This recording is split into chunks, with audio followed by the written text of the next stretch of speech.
Hello, it's good to have you join us again. This is Close Flow coming to you from NTA2 Lagos Network Center. And like we always say on this show, it is always our delight to know that you're out there waiting to meet yet another distinguished Nigerian, or probably even not a Nigerian, but a distinguished personality who will be speaking with us or sharing experiences with us about some of the critical elements on what constitute the good life. And you know, when you're looking at the good life, medical or health care is very critical, very, very, very paramount. So no matter what it is that you're going through, where the Medicare is not good enough or competent enough or efficient enough, then the entire citizenship is going to be exposed to too many tragic questions. So today there is an element that we set to ourselves, well, within the Nigerian community or within the viewers that we have, we should look at that question of our Medicare. Yes, we'll be looking at, let's start from the basic, pneumonia because of our children. But also let's know that pneumonia is not just the only thing from lung infections or lung diseases. So we decided to bring into the studio, well, a young Nigerian medical expert. As a matter of fact, is a consultant, pulmonologist. So he's going to be speaking to us on how critical it is for us to know or how to take care of our lungs. You know, many of us will take care of our heart, or we are told to take care of our heart. We are told to take care of our brains, our head, and eyes. But how about our lungs? So how about that waste dump that you breathe in, those biomass? How dangerous is that to you?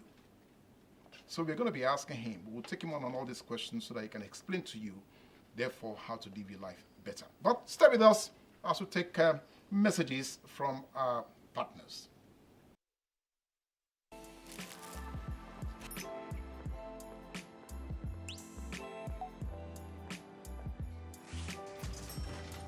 Hey, beautiful.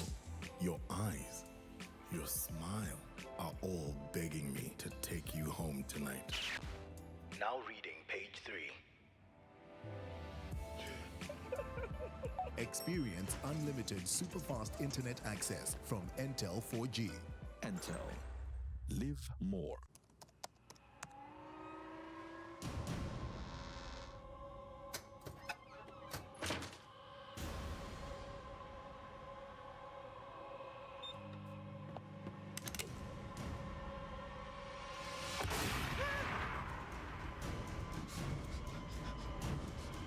Experience unlimited super-fast internet access from Entel 4G. Entel. Live more. Thank you for staying with us. It's still Close Flow, and this morning we have a distinguished Dr. Oluwafemi Ojo, a consultant pulmonologist, also a lecturer at the College of Medicine, Lagos State University here in Lagos. He's going to be speaking with us about, well, like I said to you, some of the things affecting the way we breathe, or what we breathe, or how we breathe. He wants to talk about pneumonia specifically, but I think we should just broaden the entire, coverage area and see some of us who are struggling with breathing.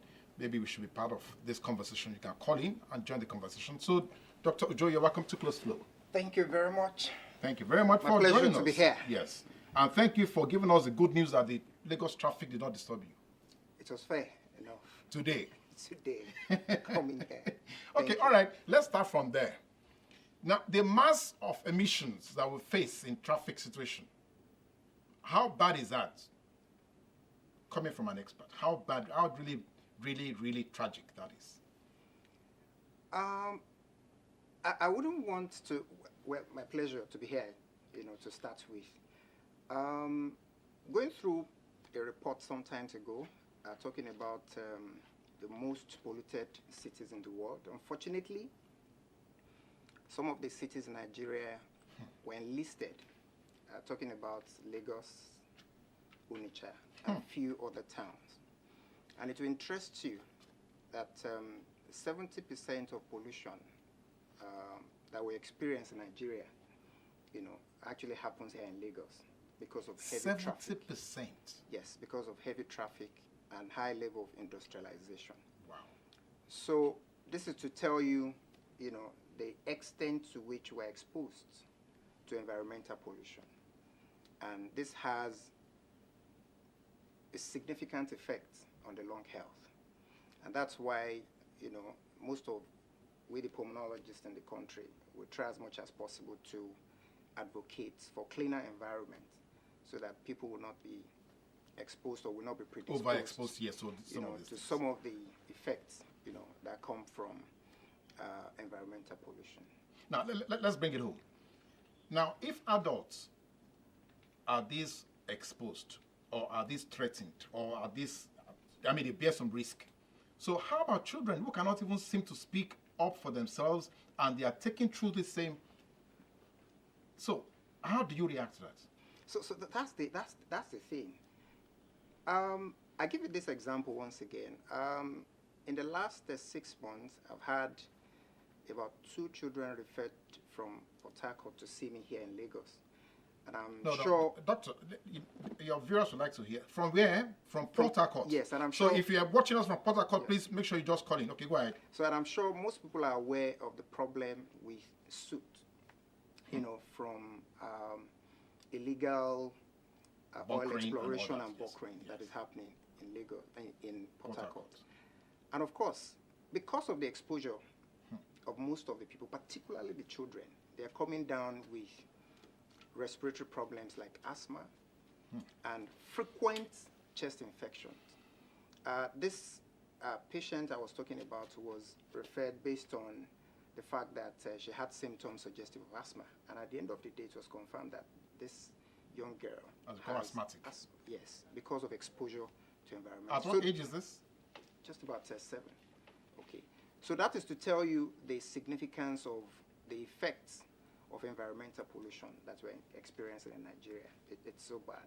Now, and I'm hoping that, sooner or later, we'll get to realize this, and we'll be able to enforce most of the laws that are in place. Because we have laws, we have regulations in place. Yes. Unfortunately, we've not been able to, enforce some of these laws because of the politics, because of the powers that be. Yes. And I'm hoping that, sooner or later we'll get there. No, I like your optimism. Sooner or later. Now, what is the flip side of that coin? Sooner or later, if you don't implement those laws, so what risk are we bearing? So, I'm not saying give me all the numbers, but if we have 2 referrals in less than 6 months, so what are you looking at? So it's not even, the interesting part is this, it's not only about the effect on the lungs. So you have effects on the heart, you have the effect on the skin, you have effects of infertility, you have, so the effects are enormous, So lung is just, the effect on the lung is just a tiny, or just a small fraction of the effect of environment. The cumulative effect. Yes, that we experience. So people come down, on the lungs, people come down with asthma, just like I said earlier, chronic obstructive pulmonary airway diseases, recurrent chest infections. Some people come down with malignancies, lung cancers at the end of the day. High blood pressure, for the heart, Can also come from this. Yes. Not just the lifestyle. Yes, because it affects the blood vessels, the blood pipes, At the end of the day, you have increased blood pressure and so on and so forth. So the effects are enormous, and the earlier the better, we'll begin to appreciate what will likely come, in the nearest future if we don't act now. Okay, now let's come back to where your own interest is. You have mentioned some things now related to the conditions of the lungs. Yes. Now, are we passing enough knowledge to the public? Are we sharing enough information with the public? Do you think we have that going on right now? Do we have a street level conversation about this? Yes, so people are doing this at different levels, okay? I've participated in a number of public enlightening programs this year on smoking, on environmental pollution. We celebrated World Environment Day, World Tobacco Day, World Pneumonia Day was last week, Monday. So during these celebrations, we tend to advocate, and talk about all these things. And people are doing it, we have so many NGOs who are working also, on this. yes, we have NGOs that are interested in, ensuring cleaner environments. They do so much of advocacies, so much of lobbying and so on and so forth to make sure that the laws that are in place, they are enforced and so on and so forth. So people are doing one thing or the other. We just need to articulate, all these struggles, all these conversations to make sure that we get the best, for the populace of this country. Now, let's bring the responsibility back home. So you're a father, you're a mother, and you have children growing up with you. Okay, wait first. Pneumonia, is it only prevalent amongst children? So, anybody can develop pneumonia, okay? Please say that again. Anybody can have pneumonia. So even a 50-year-old person? Yes, anybody can, but it's more prevalent in the children and the elderly. In fact, studies have shown that we have about 450 million people having pneumonia all over the world per year. And in Africa, out of this 450 million, we have yes. about 150 million children, having pneumonia on yearly basis. And this accounts for about 200 deaths in Nigeria. We have about 7 million people having pneumonia, particularly children, per year in Nigeria. We have about 200 people dying from pneumonia at the end of the day in Nigeria. So this is with us. There are other things that predispose people to actually developing pneumonia, apart from the children and the elderly. We also have people who have immunosuppressions, like people who have HIV, Yes. malignancies, people that have maybe diabetes that is not well treated, people who indulge in smoking, people who indulge in alcohol, people who are malnourished. These are the people that are predisposed to actually developing pneumonia at one point in time or the other.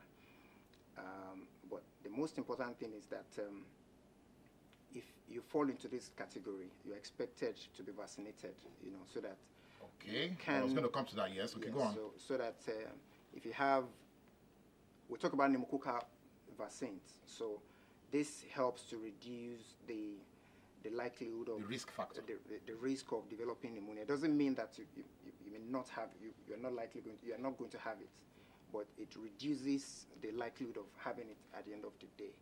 So, and of course, people who live in very dirty environments, because pneumonia is caused by germs, okay, what you call organisms, microorganisms. So if you live in dirty environments, you're likely, you can easily develop pneumonia because you can inhale the germs into your lungs Wherever you live. Yes, the environment is dirty. So you can inhale the germs, and when they get into the lungs, they can cause problems. So if you live in good environment, then you're almost certain that you are keeping yourself away from germs that can cause problems for you at one point in time or the other. I like that. You have brought this home again, so that we also have a responsibility. So if you don't keep your environment clean, what you are saying to yourself is that you're actually exposing your family to. Exactly, to infections, okay, respiratory tract infections, other types of infections. So clean environment is extremely important, for preventing infections and diseases. So we should always, try as much as possible, use of hand sanitizers, Yes. Making sure that you The keep dustbins and all those the things. dustbins are well, managed and so on and so forth. So all these things are very important. Okay, now, but where this campaign needs to go to, we again will come to public management. Now, so how much of this that you have raised here, because it's a question of public health, so how much of this are we advocating? How much of this are we placing back as responsibility for government? That, okay, look, if you're doing sanitation of the public, for instance, if there is a sanitation week or sanitation day, what are the things that people will need to do so that they can escalate or help to improve, the conditions of the lungs? So I need to say at this point that there are agencies saddled with the responsibilities of environmental protection. they are doing what they can do, but I like they can that. still do They more. are doing what they can do, But they but can I don't still- think that is enough. But they can still do more. There's Yes. still room for Improvement. Yes. Okay. Yes. We have waste management agencies. Yes. They're trying their bit, but we can Do ensure better than that. cleaner Lagos. So, which we're hoping, to get in the next couple of. No, Dr. Joe. I like the diplomacy, but we need to speak to the issue. Like, now let's look at the waste dump, for instance. Is that safe? Is that a safe practice? So, Lagos is trying, I must say. Okay, Lagos State is trying. Compared but to like I other said, states. compared to other states. But like I said, we can still do more in terms of waste management. I'm very certain that we're not totally happy with what we see around. So that is to say that there are still gaps, that we have to fill. So the agency saddled with the responsibilities, should sit tight. And of course, Especially with experts like you. I mean, yes, because so that they can take some information for them to activate what they need to do. Don't you think that's necessary? that is extremely important, okay?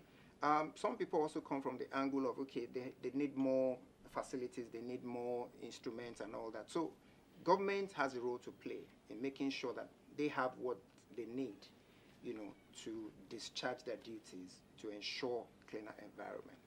Okay, now let's come to the question of some people say that also part of the you may be exposed to a risk from your lungs if you don't sleep well. In Lagos today, for instance, where traffic consumes almost 8 hours, and you have barely 4 hours to sleep every day, what does that do to the populace? Okay, so there are different types of sleep abnormalities. Incidentally, I will tell you I'm one of the sleep experts in the country, so that's part of what I do. Can you imagine? Okay, so You can, if somebody is having challenges with sleeping, yes, so you can be consulted. that's part of what I was trained to do. Thank you. So so there are different types of sleep problems or sleep abnormalities, like I mentioned. We have people that find it difficult to sleep, which we call insomnia, and we have people that snore while they sleep. Some of them, they get to have obstruction. Doctor, please say it clearly because of our viewers.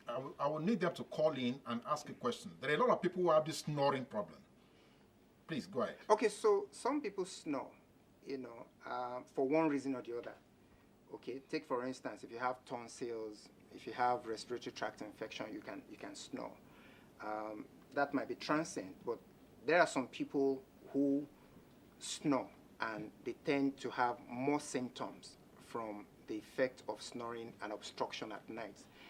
The disease we call obstructive sleep apnea. Yes. Okay, it is not something that is popular in this country, but some of us, have started Dealing with it. Yeah, I tell you this, in the last few days, okay, I've had to Help. do tests, for 2 patients with suspected sleep problem, which we call sleep study. Okay, so it's something that people are getting to be more aware of. People have sleep problems, and the ones that are referred, by the grace of God, they get treated and they're doing well. So sleep is a major problem in terms of not being able to sleep well because of traffic Yes. and all that. So studies have shown that if you don't get enough sleep, it can have effects on how you function, okay, psychologically, your productivity at work, okay, because your body will not be able to function well. So you need to, that's part of what actually happens in people with obstructive sleep apnea, because they have the closure of their airway while they're sleeping. So they have like shortage or blockage of oxygen Coming into the the system. into the system. So of course, during the day, they get stressed. They don't sleep well, and some of them even have accident on the way because because they sleep on stairs. This happens, So if you think you have this problem, I think you should seek for help, because we have experts in the country. Well, by the time you open your doors, consultancy door, I'm sure 80% of Lagosians will probably come and see you, about that. But let's our lifestyle. Would lifestyle contribute to this? I mean, I'm saying some people choose to live maybe dangerously, or maybe they really don't know that it is dangerous, and that is really just.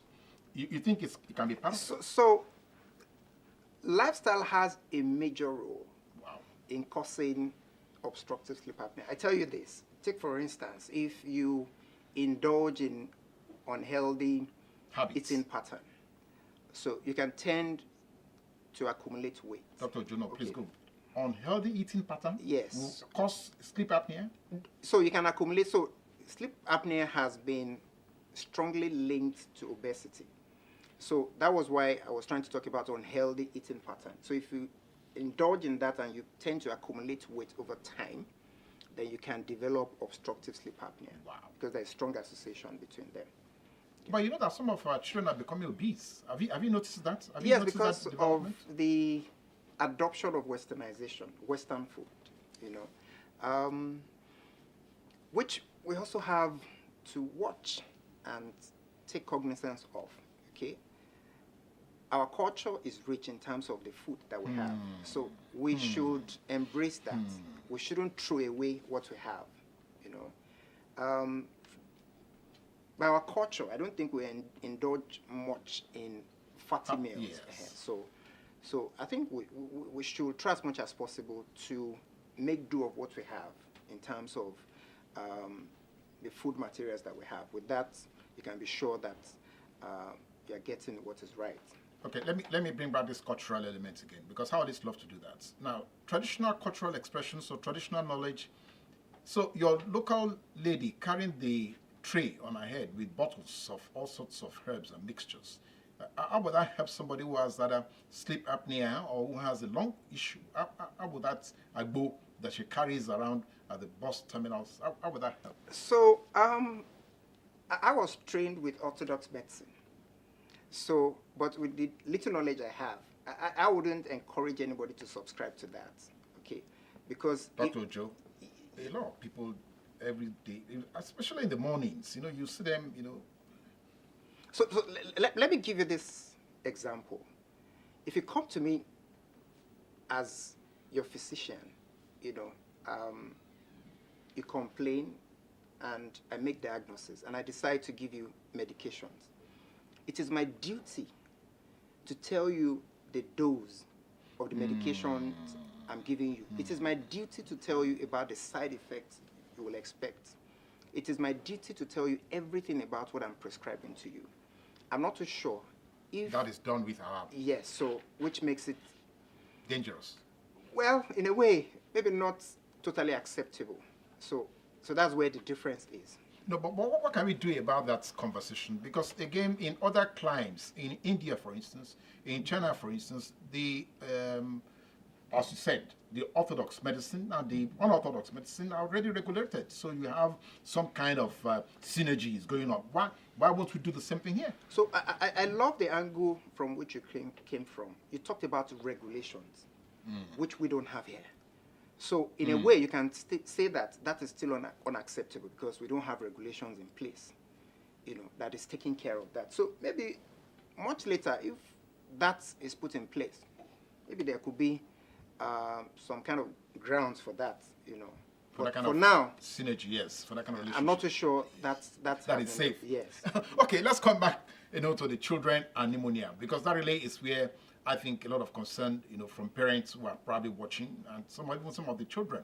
Now, so what do we need to do? How early do we need to start? What are the things that we need to see and to either suspect or to say to ourselves, I think I need to have an expert look at this child?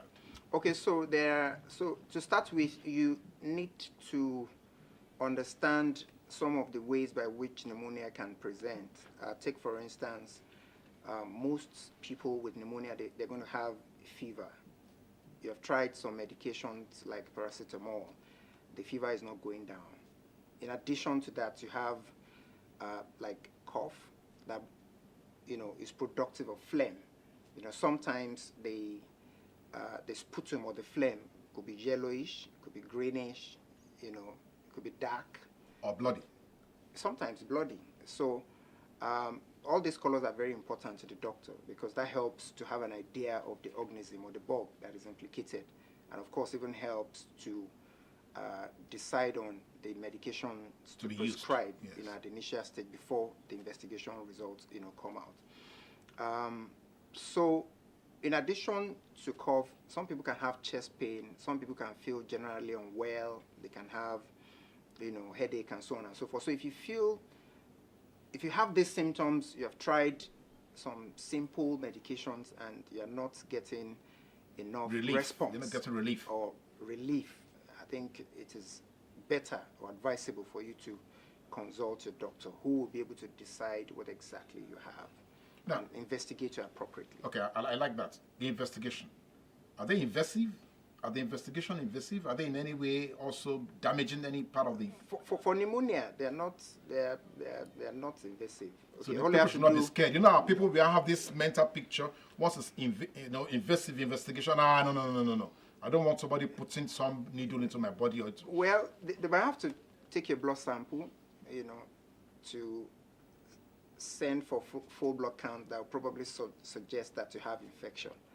Chest X-ray, which will show if you have pneumonia and possibly the area that is affected.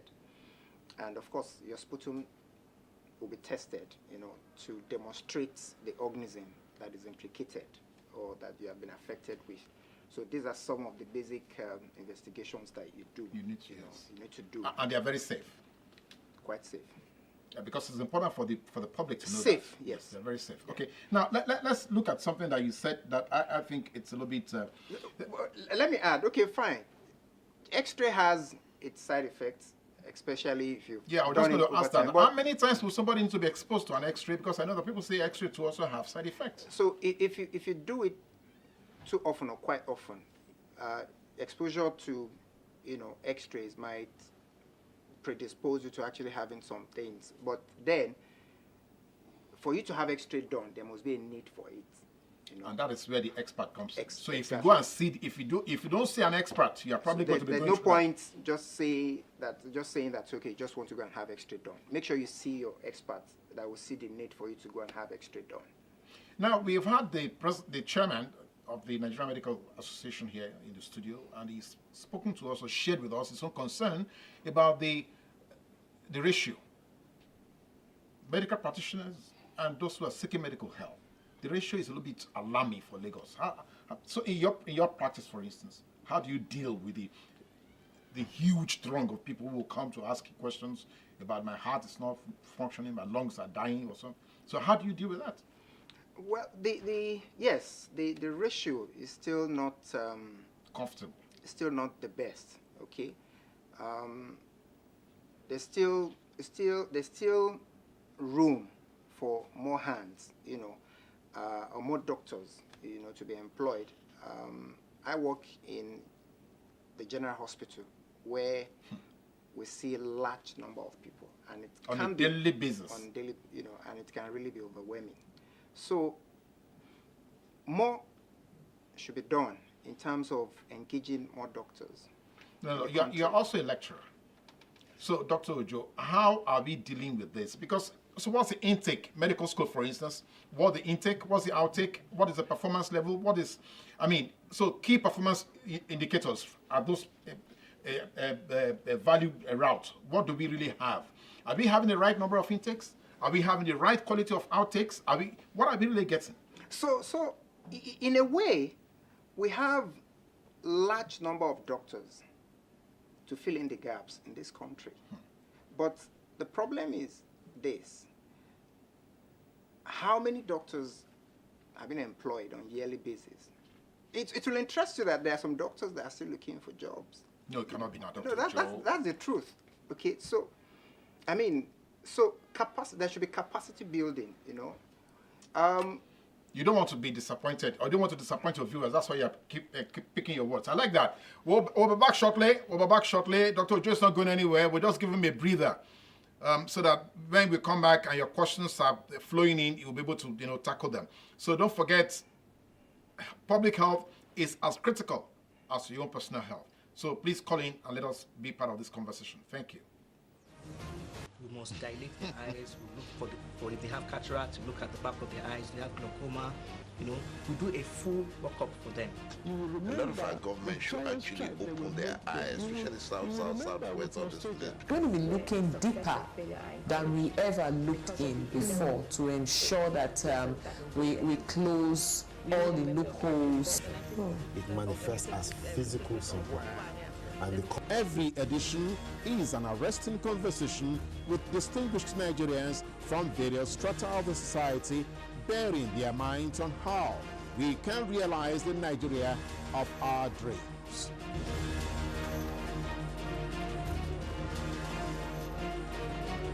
Join us live on Close Flow, Monday, every week here on NTA2 Lagos Network Center. Close Flow. The conversation is about you. Thank you for staying with us. It's still Close Flow, and we still have Dr. Ojo in the house. And before we went on that short break, we were just about seeing the quality of the transition, incoming students, medical students, and those who are coming out. And he's saying to us that we just need to have capacity properly developed. Now, let's come back to that, really. So in your own experience, you're a practitioner, you're also a teacher. Quickly, before I take him on that, let me quickly apologize to our viewers. We have had some calls, and we have dropped calls from all of you. That is not our own problem. It came from the service providers. So please call in or send text messages if you cannot just reach us. We'd like to apologize for that. Now, the side effect for this, for you as a practitioner and as a teacher, what does it do to you? I mean, emotionally, when you see this gap, as it were, this huge yawning gap in the capacity that you want to, because you're concerned. So what does it do to you? So I tell you this, if you interact with any average doctor in the country that has finished in the last 5 years, what comes to mind is how I'm going to escape in the next 1 or 2 years. And oh no, that story is very saddening. oh no. I mean, and you cannot blame the doctor. So you can imagine someone who has spent about 6-7 years in school. There are some young doctors that will have to stay for about 2 years before they can even get placement for housemanship. For some people, it takes about a year. So if you have spent about 6-7 years in school studying, trying to help, and it is taking you another 1 or 2 years, to get placement for internship, because if you don't do that 1 year internship program, you can't move as a doctor. So it's compulsory. So after that, then you have to go for service. That's 1 year. So it's really frustrating. And that's why so many doctors, they just want to leave. Because they don't see where they are going to thrive. They don't in the environment. In the environment. They don't see anything encouraging to make them stay back. And that is where government has to come in. And I talked about capacity building. Yes. Okay? So we have quite a number of general hospitals. We can make our hospitals to be functional in terms of the infrastructure, the facilities, yes. The facilities and the manpower. Okay? There are some general hospitals that have very few doctors. So we can increase the number of doctors we have in general hospitals. There are some health centers that might have to post doctors to cover, to do coverage. These are some of the things that we need to do to demonstrate seriousness in terms of improving our healthcare in this country. Okay, in talking about healthcare delivery, one of my studio hands would like to know, when we are doing this investigation, do we need to, like you try to explain, so would they need to do blood investigation as part of? Yes, it's part of what we, part of what we request for, especially for patients with pneumonia, because we want to be able to demonstrate that this patient has infection. So there are some blood cells that we look at that will suggest that this patient has got infection. So it's one of the things we actually do. Now, you spoke also about coughing, and the coughing having such different characters, color characters. Tuberculosis is not part of that? So tuberculosis is in a way, is a form of pneumonia, okay, because... say that again. Is a form of pneumonia. I'm just getting to know that. Okay, so even though we don't usually say that way, yes. Okay, but in the real sense, it is a kind of pneumonia because it's caused by a germ too, called Mycobacterium species or tuberculosis. So what happens is that this patient will have some of the symptoms that I talked about earlier on. Yes. Fever, Yes. cough. Yes. The cough sometimes can, be bloody in terms of what comes out. Okay, so that's one of the types of pneumonia that will give bloody cough or bloody phlegm. Okay, then in addition to that, patients will be sweating excessively, especially at night. There will be significant weight loss. Okay, the interesting thing is that tuberculosis can affect almost all the parts of the body, not necessarily only the lungs. Can you repeat that? Now, my viewers, I'm sure many of you should have seen the numbers on your screen by now. We're expecting you to join us so that you can actually interrogate Dr. Ojo, so that you can, probably help with whatever institution that you have. The numbers again, if I may repeat, 080-5975-3044. 080-5975-3044. Call him now so that he can tell, because it's free. If you talk to him now, it's free. If you call him after here, you got to pay. Now, go on. So, what was I talking about again? Now, we are saying, okay, so tuberculosis, yes, you don't call it pneumonia, but it's, yes, and you have the blood, coming out of the, so. Okay, so I was trying to talk about the areas of the body where you can have tuberculosis. They can affect virtually. It will interest you that tuberculosis can affect the brain, it can affect the eyes, it can affect the skin, it can affect the kidney, it can affect, name it. So it can affect the joints, it can affect the bones, So it's something that has to be diagnosed and treated if someone has it. Because if you have it somewhere and it is not treated, it can spread to other parts of the body. So that's why it has to be diagnosed and treated appropriately. But tuberculosis is infectious. Yes. Okay. So it's more infectious if it is affecting the lungs, because you need to take it out. You need to cough it out. You need to sneeze it out. The bug. Then someone around you will now inhale it, pick it up. Then now, before the person can develop, tuberculosis. Wow. So other types, maybe risk of getting it or transferring it to other people might not be as common as, when you have it in the lungs. I see. Now, when you say it can affect the brain, from the brain, virtually all other organs in the body will be exposed to some kind of risk.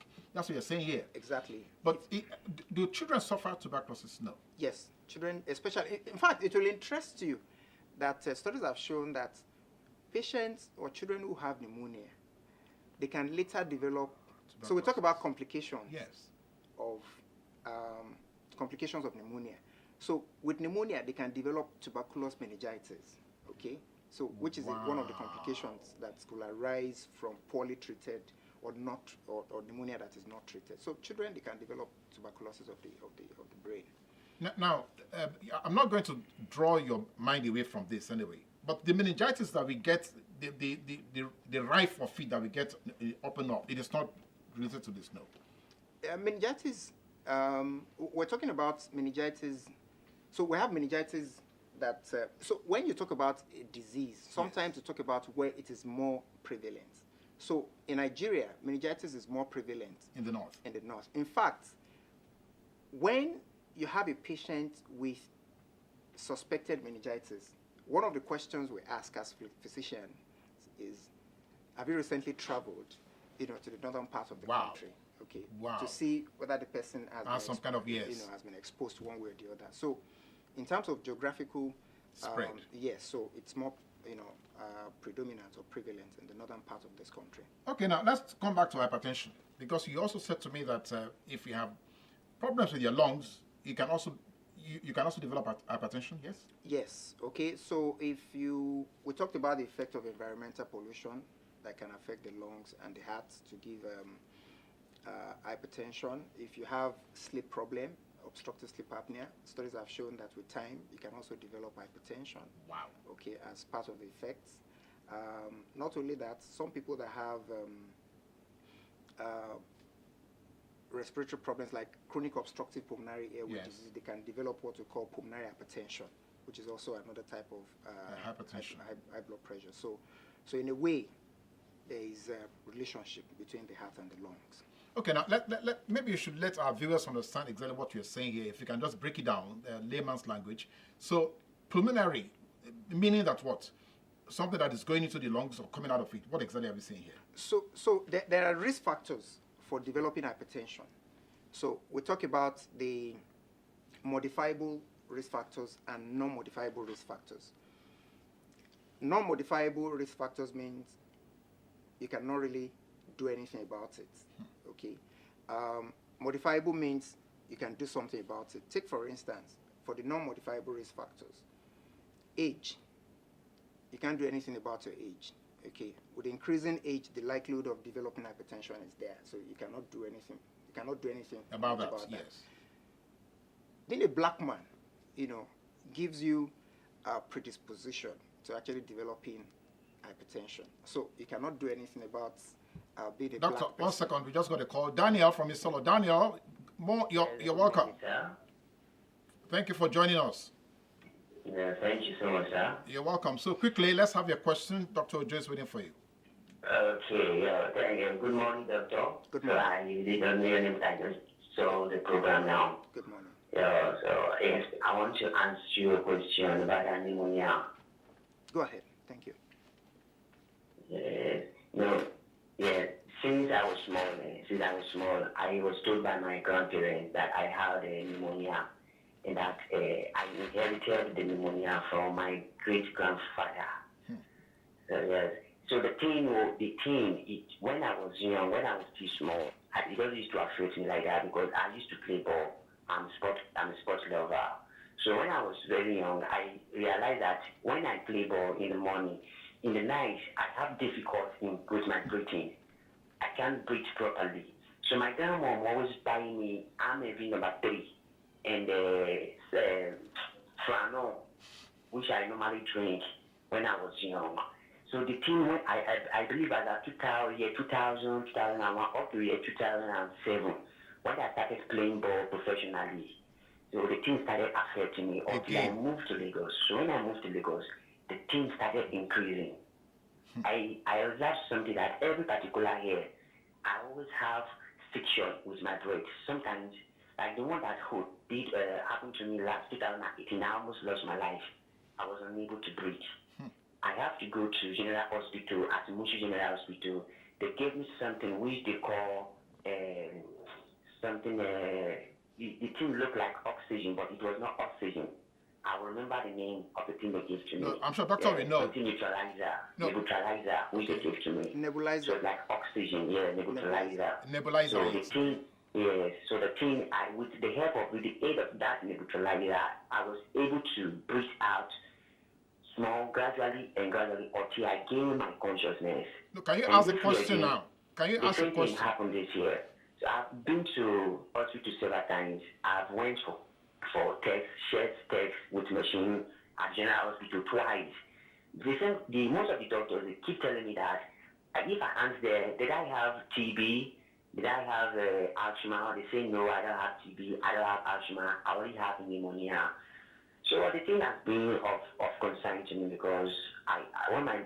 Okay, so you want Dr. Ojo... The same to keep my great-grandfather. Okay, wait a second. It won't kill you. It won't kill you. So I don't know if there's a permanent cure to that. Okay, let Doctor answer you now. Let Doctor answer you. Please, can you help? So thank you for your question. I was able to pick some things from what you have just talked about. There are so many angles to the scenario that you have just narrated, painted, yes. Or that you have just painted. Starting with pneumonia, it's possible to have pneumonia inherited in the first few days of life, which we refer to as congenital pneumonia. Take, for instance, it happens to babies, so it's possible take, for instance, if a woman has obstructed labor, yes, or has, problems with delivery. Now, while the baby is passing through that process, the canal, yes. So it's possible for the baby to be exposed to some germs. So when this happens, within the first few days of life, the patient or the baby can actually develop pneumonia, which we refer to as congenital pneumonia. It's not However, inherited. Because that's what he says there, that his grandmother said to him, he inherited it. Well, colloquially, that was what he was told. Yes. So now, so that's not even the problem.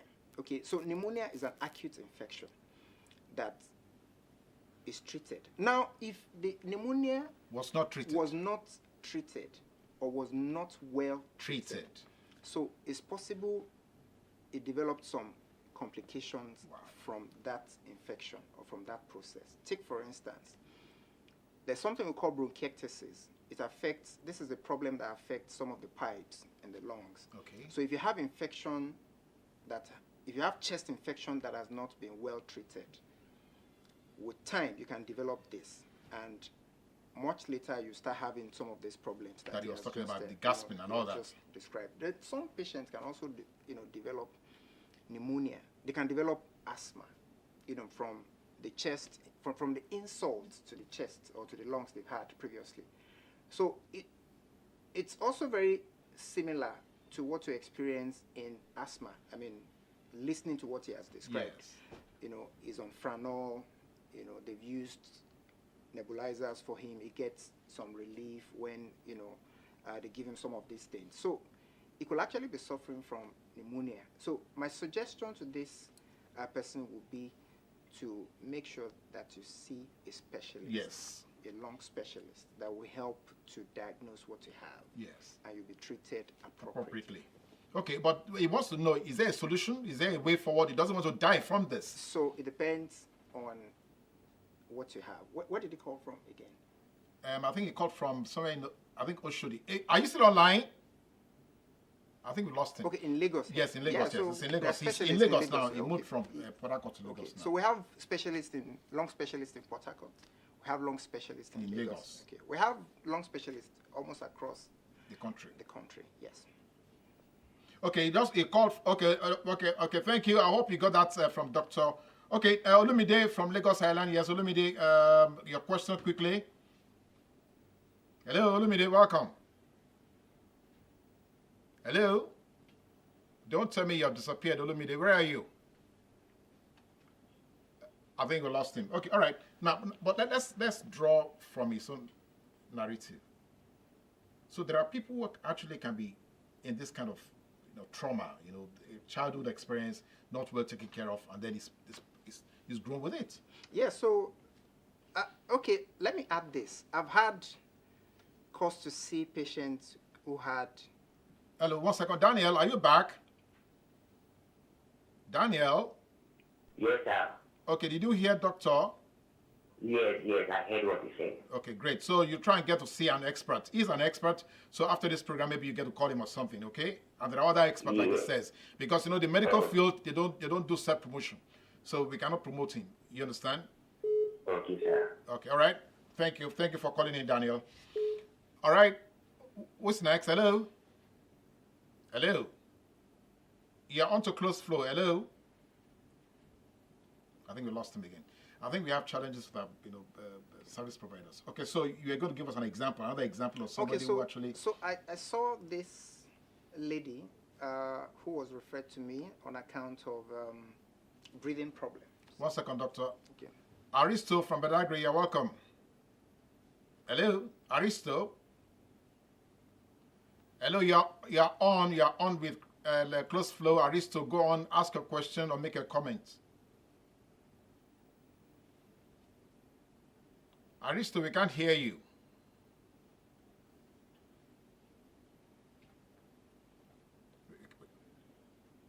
We lost him again. Okay, so go ahead, please. So sorry about that. So who was having breathing problems, yes. And when she was investigated, she was noticed to have this widening of the pipes that I mentioned earlier on that we call bronchiectasis. Yes. And on further questioning, it was found that this lady had measles as a child, and that problem that she has was traced to the measles that she had.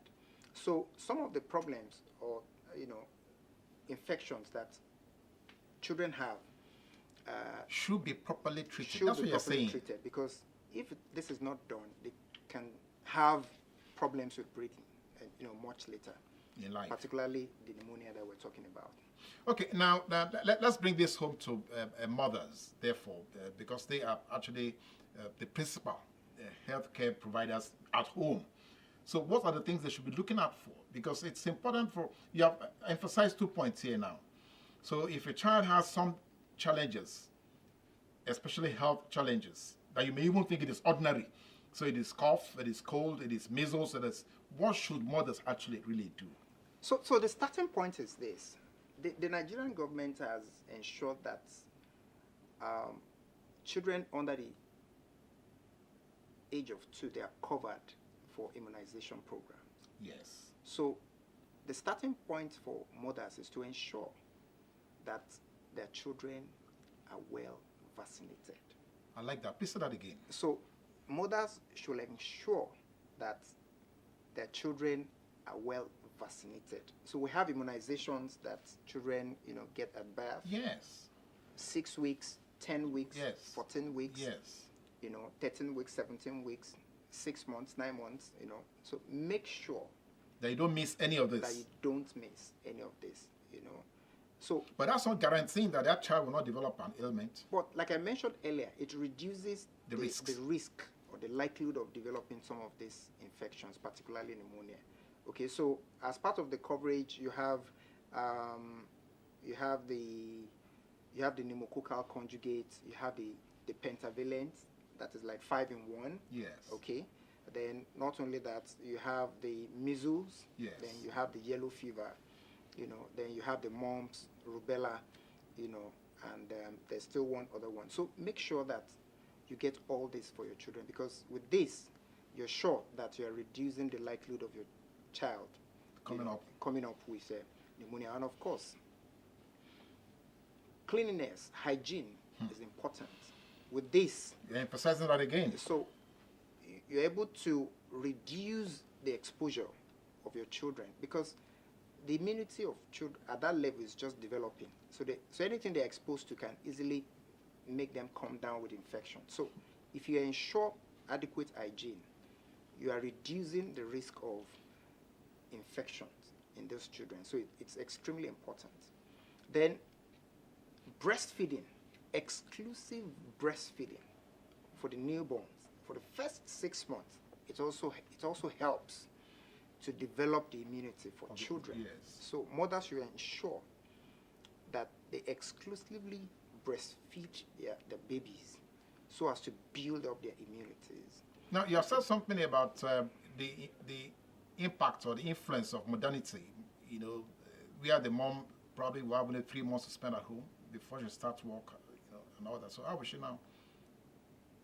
So some people do express, breastfeeding. So if for one reason or the other you're going to be engaged, but you can always, express the breast And milk. it's healthy enough for the child? There are ways by which they preserve breast milk.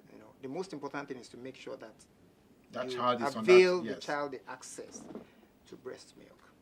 Okay? And again, adequate nutrition. There are so many children that are malnourished. Now.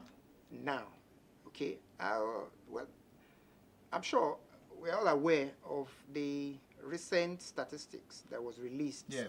About the fact that we have about 94 million Nigerians being poor or living below poverty level. Yes. You know what that translates to. So not necessarily in terms of having money to buy clothes to wear, but it also translates to having money to feed appropriately. So, but we have to strive hard to make sure that we give these children the best, what will improve their immunity. Government too should encourage or should do more in terms of the school feeding programs. I'm aware this dispensation, they're doing it, but they can do more to make sure that these children are the quality of life the children get to. Okay. Yes, Thank you very much nutrients. for coming on the show. It's been a very exhaustive 60 minutes with you. We hope to have you again so that we can examine other areas that we have not probably been able to touch today. Thank you so much. Thank you, sir. And for our viewers, it's never over with us on Close Flow. Don't forget to join all our social media handles and get some information especially of some of the things that Dr. spoke about here. It's very, very critical that you are a stakeholder in what happens to your family, to your health, and to your children. Thank you for watching, and bye for now.